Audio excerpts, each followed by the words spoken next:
বান্ধৱীসকল, এতিয়া দুপৰীয়াৰ সাজ বনাব লৈছোঁ। এয়া মাছ, যিহেতু তিনিজনে সেইবাবে 3 পিচ, আৰু এয়া ইফালে কচু, আলু আৰু লগতে ঔটেঙা সেইখিনি বইল কৰি লৈছোঁ। কচুৰে বনাম আজি মাছ। এতিয়া দিম তেলখিনিত 5 ফোৰণ, লগতে তেজপাত দেখিলা, আৰু দিম এটা কণ জলকীয়া। এতিয়া দিম পিঁয়াজ আৰু জলকীয়া। এইখিনি কিছু সময় ভাজি ল'ম। ইয়াৰ পিছত দিম বিলাহীখিনি।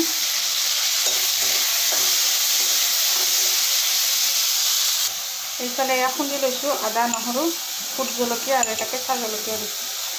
অলপ জ্বলাকৈ বনাম। আদা নহৰু দি দিম।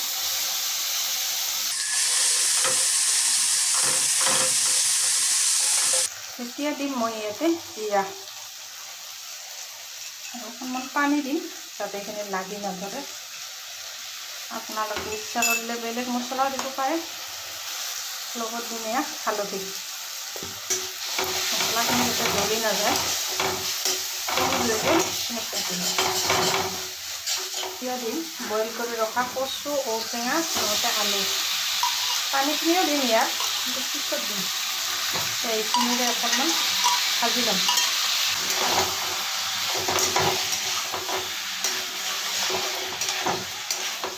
আৰু ইয়াত দিম এতিয়া প্ৰয়োজন অনুসৰি নিমখ।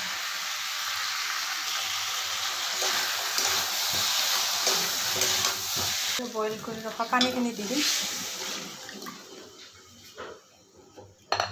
ভালদৰে এইখিনি উতলাই ল'ম। উতলিছে, এতিয়া মাছ কেইপিচ দি দিম। হ'লে আৰু এইখিনি কিছু সময় উতলিলে ঢাকনি মাৰি কিছু সময় আৰু বন্ধ কৰি থৈ দিলোঁ। আৰু ওপৰত দিম ধনিয়াৰ পাত। ইমান যে লোভনীয় হৈছে, হৈ গ'ল ৰেডি। বিলাহী আৰু আলু পুৰা সেইখিনি পিটিকা কৰি ল'ম।